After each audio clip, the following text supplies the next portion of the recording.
A devastating update to a story we've been covering since very early this morning out of Minneapolis, and that is a mass shooting that took place at a Catholic school, the Annunciation Catholic School in Minneapolis. Kids praying, having mass. It was the third day of their first week of school, and that's when the shooter opened fire outside the mass. We can confirm that 2 kids, ages 8 and 10, were killed, 17 injured. We did learn just now those 17 that were injured will survive, but for the first time, we are now learning who that shooter is. 23-year-old Robin Westman is the name. I know there has been some confusion because the police came forward saying that it was a young male in his early 20s that they believed was the shooter. Here's what we can tell you, that Robin Westman had applied for a name change back in 2022 in Minnesota. There was a name change application for a minor born on the same date of June 17, 2002, which would be the birth date of Robert Westman. It was approved by the district court in Minnesota in 2020 to change the name of a Robert Westman to Robin Westman, explaining that the minor child, quote, identifies as a female and wants her name to reflect that identification. Now that we have clarified the issue with the name Robert versus Robert, Robin Westman is how this shooter had been identified. It added a little more confusion, too, because the head of the FBI, Kash Patel, put out in a tweet that the FBI is now investigating this shooting as an act of domestic terrorism and hate crime targeting Catholics. Going on to talk about the 2 fatalities, that 8-year-old and that 10-year-old, in addition to the other children that were injured, including 3 adults. The shooter had been identified as 23-year-old Robin Westman. As the head of the FBI said, a male born as Robert Westman. We now have that clarified. The shooter has been named. I want to take it straight now to our investigative correspondent, Aaron Katursky. And not only do we know who that shooter is now, Aaron, we also know that shooter was able to purchase those 3 guns legally, and they were purchased recently.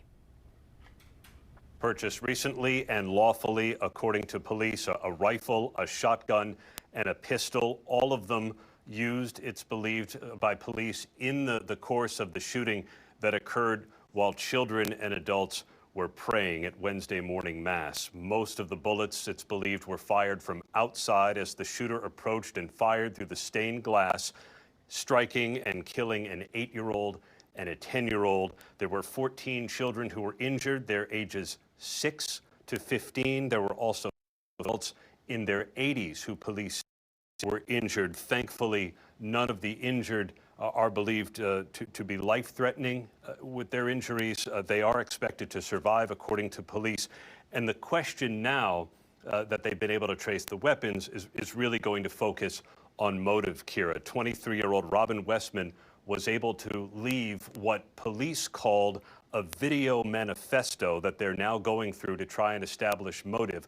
We've also been going through it and can tell you there are crude diagrams of the church. There are also photos of the weapons, and they include all sorts of writings, the names of past mass shooters, criticism of Israel, the name of President Trump written on the guns. There are also racial slurs, nihilistic statements, all painting the picture of a disturbed individual who carried out this mass shooting on the first week of school at the Annunciation Church in Minneapolis. And still, it looks like investigators, Aaron, trying to figure out if indeed his mother was a teacher at this school as well. That question was asked on behalf of one of the reporters. That has been circling out on the internet as well. We still cannot confirm, though, if indeed this shooter was a student previously at this school or that his mother was a teacher there. There are some indications in what police are calling this video manifesto, timed for release to coincide with the shooting, that there may be some family connections to the school, Kira, but the police have not been able to confirm for sure. Aaron, thank you. I want to take it now to our Chief Justice Correspondent, Pierre Thomas. Pierre, after listening to what the police chief had to say, also the governor and the mayor, we learned a lot of new details about the weapons, that they were purchased legally. We now have the shooter identified here, but it's quite disturbing when we hear all the details about this manifesto that was set to go out on YouTube for the world to see. That has now been pulled. Absolutely, and it's a way that law enforcement can begin to understand what they're dealing with here.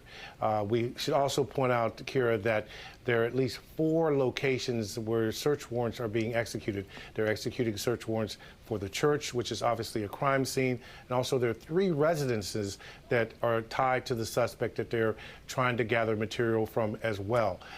And they also pointed out that more guns have been recovered. So this young man had access to a lot of different firepower, and clearly what they are finding in that video manifesto, which they are feel very strongly is tied to him, is deeply disturbing.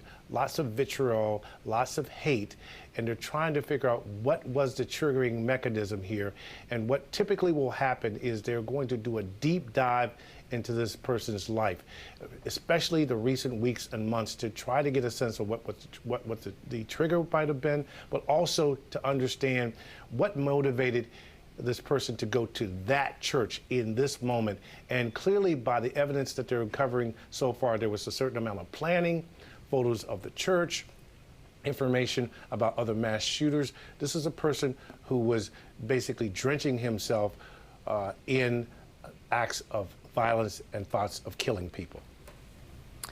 Pierre, thank you. Let's take it to our Chief White House Correspondent now, Mary Bruce. Mary, the President of the United States coming out quite quickly after word of this shooting circulated, putting out a statement. Not long after that, we now see flags there at the White House and across the country being flown at half-staff.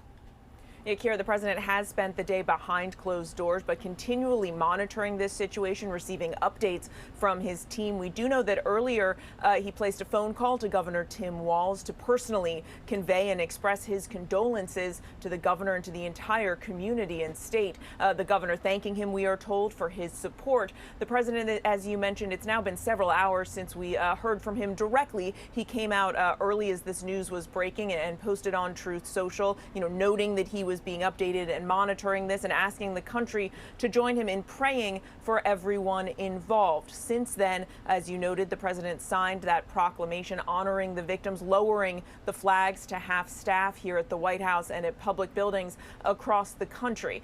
The president doesn't have any public events on his schedule today. It's unclear when or if we will hear from him again, since we haven't heard from him since we learned more specifics about the shooter and some of the victims, including their ages. But again, he is monitoring this closely. We have also heard from some of President Trump's predecessors, former President Biden, saying there's simply no words to adequately mark such a horrific and painful moment. Former President Obama calling it yet another act of unspeakable, unnecessary violence, and saying we can't allow ourselves to become numb to mass shootings. And as you heard there from officials on the ground, repeated calls for action.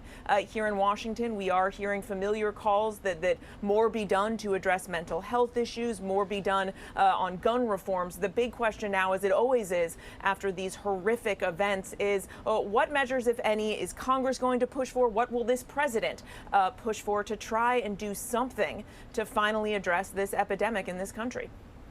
Mary Bruce, thank you. And we're also hearing from some of the survivors now of that shooting, including a 10-year-old student who was actually sitting in a church pew when the gunfire erupted, describing the terrifying moments that followed. We went to the gym, and then the doors locked just to make sure he didn't come. And we waited in the gym for more news, and everyone was okay. Or most people. Who were you? My friend got hit in the back. Did he go to the hospital? Yeah, he went to the hospital. What went through your mind when you saw that? I was super scared for him, but I think now he's okay. Yeah.